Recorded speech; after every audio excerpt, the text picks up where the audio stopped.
Imana yirirahiriye iravuze ngo dore byose nje kubihindura bisha ku buzima bwawe. Ni ijambo Imana ari jambo iyo ndisomye ringaruramo imbaraga. Rero nawe ndakubwira nti nubwo wabonaga ko epfo na ruguru nta nzira, ariko hari ibindi byiringiro. Yobu 14:7 aravuga ngo hari ibindi byiringiro yuko igiti cyatemwe cyakongera kigashibuka, kandi iyo gishibutse ntabwo gishibuka cyonyine, gishibukana n'amatabi yabyo. Rero nawe hari ibintu byinshi wabonaga inzira zirimo ukabona ari inzira zishaje, nangwa se ibintu byose ukabikora ukabona ko nta cyerekezo, wacuruza ugahomba, abo watangiranye nabo ukabona bageze kure. Imana ije guhindura urucuruzo ku buzima bwawe. Waba wari umuntu wari ufite urugo ubona mu rugo rwawe ntapfo na ruguru, ariko Imana ije kongera kukuremera ikindi kintu gisha. Yes, turabasuje cyane. Amahoro y'Imana abane namwe. Bana kugushimira ngo wahisemo neza wakaze subscribe, share na comment kuri Hinduka Official. Amahoro y'Imana abane nawe, kandi umwuka w'Imana ntukabure kubyawe nawe warabikoze. Imana y'amahoro iguha umugisha, kandi wewe wakoze subscribe ndagushimiye, nawe utarabikora gushishikarize kubikora kugira ngo udushigikire dukomeze twagura ubwami bw'Imana, kandi Imana izatugirira neza. Nziko Imana izabiguhembera, ndabizi ko iyicano ari y'umugisha. Iyicano ijya yagura abantu benshi, igigarura ibyiringiro twabuze ibyiringiro, ikadukomeza turi mu buzima bwo kwiheba, mbese ikongera ikaturema aho twari tubona ko byarangiye, ikongera ikatwereka ko aho byarangiye eri Imana itangirira yongera kurema ubuzima bwacu bwari bwara. Rero iyi cano nawe ntukikwe kuyishigikira cyangwa se kuyisharinga na bene data bose. Nzi neza ko Imana izabana natwe, nituba kumwe nayo ntago izaduta. Mpamvu umunsi turi kumwe n'umuvuga butumwa, umuhanzi Dukuzumuremyi Jean Bosco. Amen. Papa Prince tuguhaye ikaze. Amen, amen. Ndabasuje mwese mudukurikiye bari hirya no hino. Nanone ni wa wundi ni ngewe nta guhinduka, amazina ni Dukuzumuremyi Jean Bosco. Ndabakunda cyane buri muntu wese udukurikiye, Imana ishimwe cyane. Yego Bosco, ukitwa papa babyakiriye ute? Cyitwa papa ni ikintu cyantunguye cyane, cyantunguye kandi kirananshimisha, kuko ni ikintu nabonye mu bintu bitari byoroshe kugira nitwe papa. Nazanye madamu mfite imyaka 30, urumva nari nkuze cyane, kandi mfite pe kumva ko Imana yampa umwana mu kintu nifuzaga yari umwana. Yego. Rero nshimira Imana, ndayishimira cyane. Hari impamvu nyishimira, yaduhaye umwana, bituma kuri njyewe niyumvamo ko Imana ikoze imirimo myinshi ihambaye ku buzima bwanjye. Ni ikintu cyahise kinshimisha cyane, mbona ko Imana inteje intambwe, kandi impe umwana w'isezerano. Twajaga gusenga, Imana ikambwira ngo mbahaye umwana w'umuhungu, azaba umeze gutya, azavuka ari umukozi w'Imana, azavuka afite. None nakundaga imisatsi cyane kuko ntarakizwa, nari umuntu wari ufite deredi, ariko nkaja nsenga Imana uzampa umwana ufite imisatsi. Imana noneho twajya gusenga ikanyuza mu bahanuzi benshi batandukanye ngo umwana w'imisatsi se bite, nkavuga ni wewe cyangwa Imana iramuguhaye. Shimira Imana ko yampaye umwana nkuko namwifuza, umwana w'umuhungu wari ufite imisatsi. Ngishimira Imana pe, Imana nkuko warubimbajije, Imana ikimpa umwana nahise nishima cyane mu buryo buhebuje cyane. Yego. Icyo nicyo nari nkubajije, ukuntu wakiriye kwitwa papa. Ikindi kintu wakiriye kikakugora kwakira, nyine uvuga uti nabonaga kitankwiriye, sinumva ukuntu nkibonye, ni iki? Muri make ni ibintu byinshi nagiye mbona bitunguranye, ariko none ikintu cyantunguye cyane. Ni ibintu abakozi b'Imana nta dukunda kubesha. Ikintu cya mbere cyantunguye, ntarabona umwana, icyo kintu niho cyantunguye. Yego. Naje nkibona madamu yaje kunganiza, tuza kugiramo ikibazo cyo kubanza mbese nyine cyo kutabona umwana. Noneho ikintu cya mbere cyahise kintungura, akimbwira ngo aratwite. Numva aricyo kintu cyahise kintungura mbere yo kubona umwana. Icyo kintu cyarantunguye cyane. None wakurikiraho kubona umwana. Ikintu cya gatatu cyantunguye ni ukubona Imana inyambika, kuko ntarakizwa. Imyenda yari insizeho, njana ipataro, nguramo nk'itabi, njana inkweto, mbese ibintu byose binsizeho. Ariko none ngisenga, Imana ikaje imbwira ngo ndakwambitse, ngo ukore ibi uzambara. Nkibaza se ko nta kazi nkora, ibi bintu bizagenda biti. Ariko nyine mu bintu nabyo byaje kuntungura, ndibuka nkiririmba indirimbo yanjye bwa mbere mu rusengero twateranye ahantu, umuntu ahise avuga ati ndakwambitse ngo haye ikoti n'inkweto. Icyo kintu nahise ngifata mbese muri nje numva ko kitarashoboka, ndavuga nti Imana ibi bintu nimbibona noneho ndahita mbyakira. Uwo muntu nkuko yabyemeye yahise agenda anyambika ikoti anyambika n'inkweto pe, umva ndishima cyane muri nje, ndavuga nti rero wa Mana gutangiye kunyambika amakoti, iki kintu kinyereka ko n'ibintu uzakora nacyo. Icyo ni ikintu mu bintu nabyo byantunguye byanshimishije ku buzima nacyo kirimo. Yego, ubwo si iyo ndirimbo yatumye wamba yatumye ubona kadayikoti urayibuka? Iyo ndirimbo ndayibuka, ni indirimbo yari ijyanwe no gukizwa. Noneho uwo muntu arafashwa kuko yaranzi mu buzima busanzwe. Noneho nkajya njya gusenga ariko atazi ko mfite n'impano yo kuririmba. Noneho ndirimbo ndirimbo arafashwa, mbona ararize, arangije areba ukuntu nari nambaye, aravuga ati rero nkwambitse ikoti nk'umuririmbyi. Yego, iyo ndirimbo yituririmbira yagiye nanjye ndarira. Iyo ndirimbo kanyiririmbe ni indirimbo naririmbye, ni indirimbo nanditse bwa mbere y'izindi. Ariko ntabwo uri burire wanditse nkarira se ko yagiye yaguhaye ikoti ko yajyanye ndaguha umurima ariko sobaye karibu ku musozi witwa Igorogota, aho umwami wanje yabambiwe, nahageze nari ndemerewe, ndamureba numva ndaruhutse. Ku musozi witwa Igorogota, aho umwami wanje yabambiwe, nahageze nari ndemerewe, ndamureba numva ndaruhutse. Yari yambaye urukundo rwinshi, yarebanaga imbabazi nyinshi, yunamishijwe n'umubabaro, yababajwe n'ibyaha by'abantu.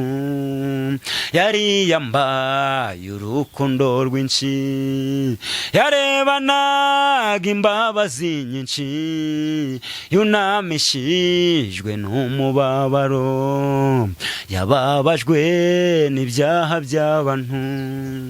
Isaha ye yo gupfa iragera, ati data ni kuki wandetse, kubera ububasha yarafite, imuramburiraho ikiganza. Isaha ye yo gupfa iragera, ati data ni kuki wandetse, kubera ububasha yarafite, imuramburiraho ikiganza. Yari yambaye urukundo rwinshi, yarebanaga imbabazi nyinshi, yunamishijwe n'umubabaro, yababajwe n'ibyaha by'abantu. Yari yambaye urukundo rwinshi, yarebanaga imbabazi nyinshi, yunamishijwe n'umubabaro, yababajwe n'ibyaha by'abantu.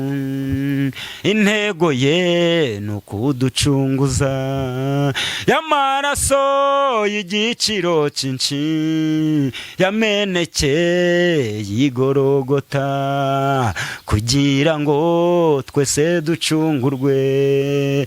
Intego ye ni ukuducunguza, amaraso y'igiciro cyinshi, yamenekeye Igorogota, kugira ngo twese ducungurwe. Yari yambaye urukundo rwinshi, yarebanaga imbabazi nyinshi, yunamishijwe n'umubabaro, yababajwe n'ibyaha by'abantu. Yari yambaye yambaye urukundo rwinshi, yarebanaga imbabazi nyinshi, yunamishijwe n'umubabaro, yababajwe n'ibyaha by'abantu, yari yambaye urukundo rwinshi, yarebanaga imbabazi nyinshi, yunamishijwe n'umubabaro, yababajwe n'ibyaha by'abantu.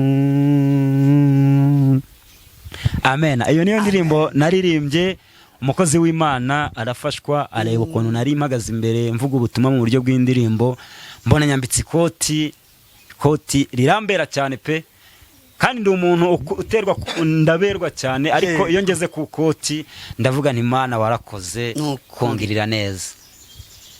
Yego, karibu n'umwanya w'ijambo ry'Imana. Amen. Rero kanongere nsuhuza abantu bose badukurikiye, twari turi mu buryo bw'indirimbo, ariko reka twumve n'ijambo ry'Imana.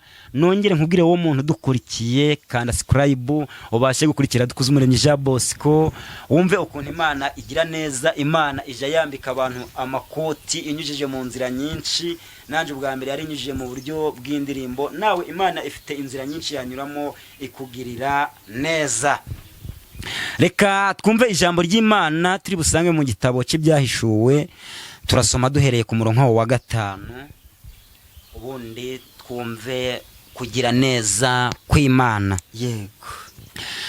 Ibyahishuwe 21 umurongo wa 5 haratubwiye ngo, iyicara kuri ya ntebe iravuga iti, hazabaho ukundi. Kadusome mu izina rya Yesu. Iyicara kuri ya ntebe iravuga iti, dore byose ndabihindura bisha, kandi iti, andika aya magambo ari ayo kwizerwa n'ay'ukuri.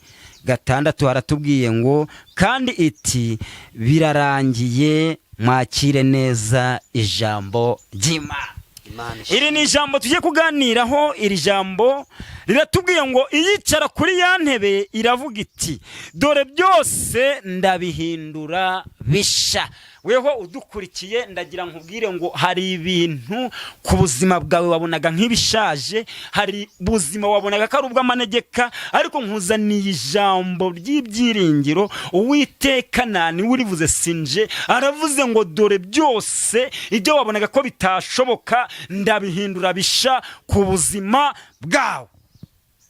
Hari igihe uri mu buzima bw'amanegeka, uri mu buzima ukora n'akazi ubona ko byanze, uri hirya no hino, uri mu burwayi hirya no hino, ukwikubise hirya no hino ubuzima bukanga, ariko Imana irakubwiye ngo ngarutse byose kubihindura bisha, ngo kandi aya magambo yandike nayo kwizerwa kandi nayo kuri. Bishatse kuvuga ikintu cyose Imana ivuze ku buzima bwawe kiba ari icukuri, kuko ari Imana yo mu ijuru ije ivuga bikaba kandi aryeka bigakomera. Ndagira ngo nongere nkubwire wowe wari udukurikiye, weho udukurikiye kuri iyi saha turi kumwe, ijambo ry'Imana riratubwiye ngo dore byose ndabihindura kuba bisha. Hari igihe waba uri mu buzima bugoye, ariko hari ibindi byiringiro kubwo buzima burimo Imana yakongera ukabuhindura busha. Hari igihe waba uriho ntacyo kwambara, ariko hari Imana ivana mu kwambara ubusa igashyira mu kwambara. Hari igihe waba uri mu buzima ntacyo kurya, ndakubwira ntashidikanya ko hari Imana ije ivana mu buzima bwo kwirirwa ubusa nangwa se kurara ubusa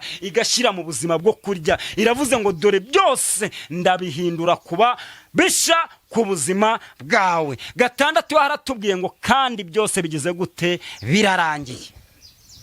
Bishatse kuvuga ngo ibyo wabonaga ko bitarangira ku buzima bwawe, Imana irabisohoje ku buzima bwawe. Waba uri muri Amerika, waba udukurikiye uri hehe, wabonaga ko ibintu byose byarangiye, wabonaga ko ibintu byose nta nzira nta cyerekezo urimo, waba wabuze minervari z'abana, dore abana bari gusubira ku mashuri, abana wabonye nta cyerekezo, ariko Imana irakubwiye ngo byose ije kubihindura bisha. Waba wari wicaye nta kazi, nongeye kukuzanira ijambo ry'ibyiringiro rirakubwiye ngo Imana yose ije kubihindura bisha. Umva nizeye ko Imana ije ifata abantu batagira akazi ikabahereza akazi. Nzi neza ko Imana ifata abantu badafite ico gukora ikabaha ico gukora. Nzi neza ko Imana ifata abantu bihebye ikongera ikabagaruramo ibyiringiro. Niyo mpamvu nkuzaniye iri jambo rivuga ngo iri jambo rirakubwiye ngo byose bije kuba bisha ku buzima bwawe. Ndakubwiye buri muntu wese udukurikiye, iri jambo ni ijambo ry'Imana, ni ijambo kandi Bibiliya ni ijambo Imana, ni ijambo ry'Imana n'ubuhanuzi butavangiwe.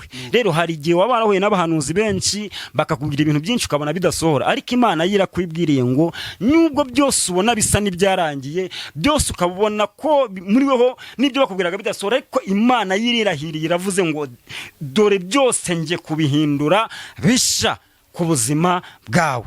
Ni ijambo Imana, ari ijambo iyo ndisomye ringaruramo imbaraga. Rero nawe ndakubwira nti nubwo wabonaga ko epfo na ruguru nta nzira, ariko hari ibindi byiringiro. Yobu 14:7 aravuga ngo hari ibindi byiringiro yuko igiti cyatemwe cyakongera kigashibuka, kandi iyo gishibutse ntabwo gishibuka cyonyine, gishibukana n'amatabi yabyo. Rero nawe hari ibintu byinshi wabonaga inzira zirimo ukabona ari inzira zishaje, nangwa se ibintu byose ukabikora ukabona ko nta cyerekezo, wacuruza ugahomba, abo watangiranye nabo ukabona bageze kure. Imana ije guhindura urucuruzo ku buzima bwawe.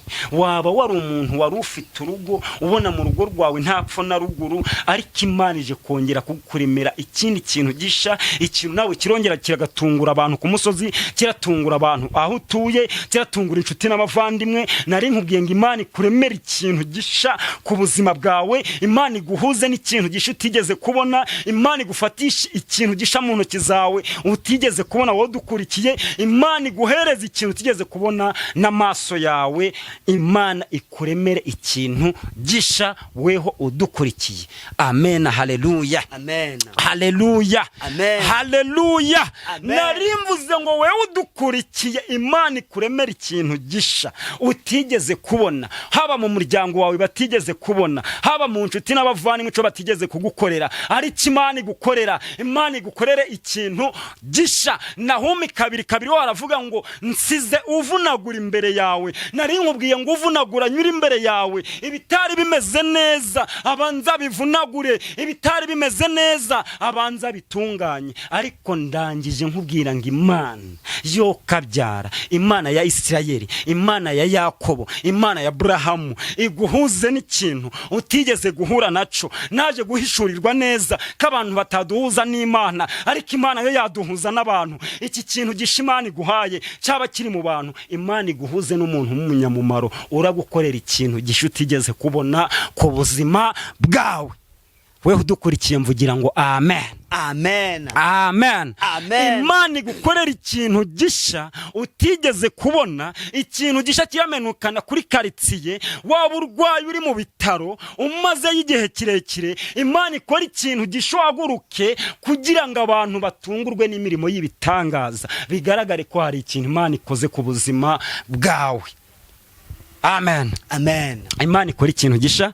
Ngira abantu bose badukurikiye, buri muntu wese uri hirya no hino, ngusabiye Imana igukorera ikintu gisha, igukorera ikintu gikomeye, ikintu kiri butungure buri muntu wese. Umuntu wese urakubona akabona ko hari ikintu cyahindutse, akabona ko plaque wari ufite Imana yayihinduye. Bishatse kuvuga Imana ihindure plaque yari iri ku buzima bwawe, nangwa se ihindure ubuzima wari wicayemo, ibushire mu bundi buzima, ishire mu buzima abantu barakuboneramo bakabona ko uri mu kindi cyerekezo. Niyo mpamvu nkubwiye ngo Imana ihindure ubuzima bwawe, Imana iguhindurire ubuzima busha. Kandi iravuze ngo aya magambo yose nayo kwizerwa. Utiye kumva ngo wumve ko Imana idakora, Imana yacirakora, Imana yacirakora. Ije ifata ibitari ikabigira bikabaho. Imana yacirakora, ifata abantu barwaye, bamwe barwaye kanseri kazisiririza, abantu bagahaguruka bakava ku bitanda. Ifata abantu bagendera ku mbago, imbago bakazirambika. Ije ifata abantu bari mu bukode, ikabavana mu bukode ikabubakira. Ije ifata abantu batagira abana, ikabaha urubyaro bakabyara. Imana ikuremera ikintu gisha ku buzima bwawe, gitungura abantu bose. ni wowe warudukurikiye, ndangije nkubwira ngo Imana ikuremera ikintu gisha. Amen. Amen. Amen. Amen. Yego abakunzi ba Concord TV show, Imana ibaremere ikintu gisha, ibishaje tubikureho. Amen. Yego reka tugusaba utange nimero, uwafashijwe azaguhamagare mufatanye gusenga, ubundi dusoreze n'isengesho. Amen. Rero ni wa wundi turacyari kumwe, gusa nyine ndangije nkubwira ngo Imana ikuremera ikintu gisha.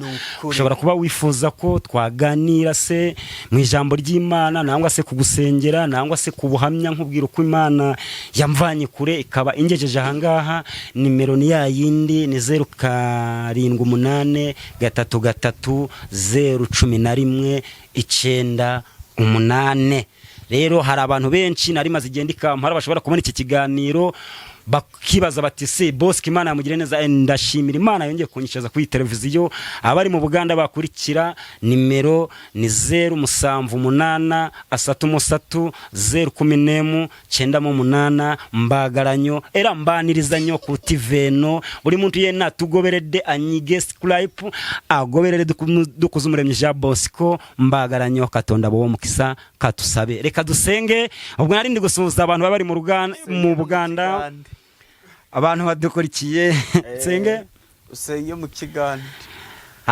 Umuntu Imana ishimwe cyane. Kadusenge mu Kinyarwanda, turi busenge no mu Kiganda, kugira ngo birivuga neza nk'impano zose ziruzuzanya. Umuntu wese waba uri mu Buganda dukurikiye, iyi niyo channel ndayibararikiye, niyo cyane inyura abantu benshi batandukanye, abakozi Imana batandukanye kandi bari mu mavuta. Ndayibararikiye mbatumidenyo, iri wabawereza barungi, iri wo bajuriyeni banabi, abawereza bona bawereza burungi banange.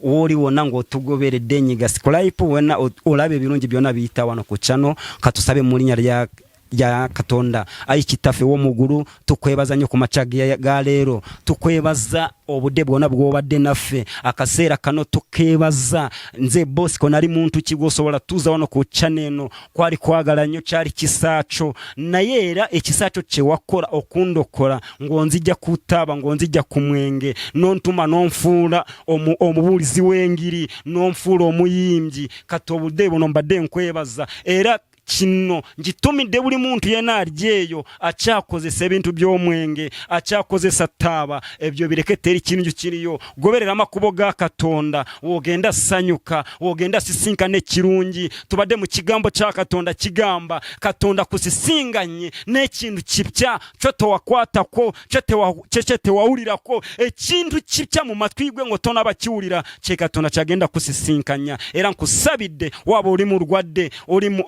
rwariro, uri mu makagwo, uri mu nebizibo bingi, Katonda akukolere kintu cyamanyi, kintu cyamagero, ecyamagero cyo gende naco. Mbasabide mu nya rya Yesu Kristo kitafe wa muguru. Amen.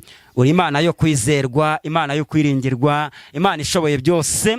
Turagushimye kuri Imana ijivuga bikaba, wategeka bigakomera, weho wabanye natwe. Turagushimye kuri Imana ije gukora imirimo n'ibitangaza, ukaduhuza n'ibintu byinshi tutigeze kubona. Turagushimye ko abarwayi bari barwaye bamaze igihe kirekire bagiye kongera guhaguruka. Turagushimye ko abari mu bukode ugiye kububakira. Turagushimye ko abari barabuze urubyaro ugiye kubahereza ijambo ryihumure, ijambo ryiza ryo kubona urubyaro. Unyemerere buri muntu wese warurushe kandi aremerewe, umuhuze n'ijambo risha, ijambo atigeze kumva, ijambo atigeze guhura naryo. Nangwa se nzi neza ko ibyawe byose binyura mu bantu, bahure n'umuntu w'umunyamumaro ku bantu bwabo. Ngaho nyemerera gumye ubane natwe kandi udushigikire. Buri muntu wese tugiriye neza, haba umuntu wese dukurikiye uri hirya no hino, ahure n'ukuboko kwawe, ni mu izina rya Yesu Kristo umwami wacu.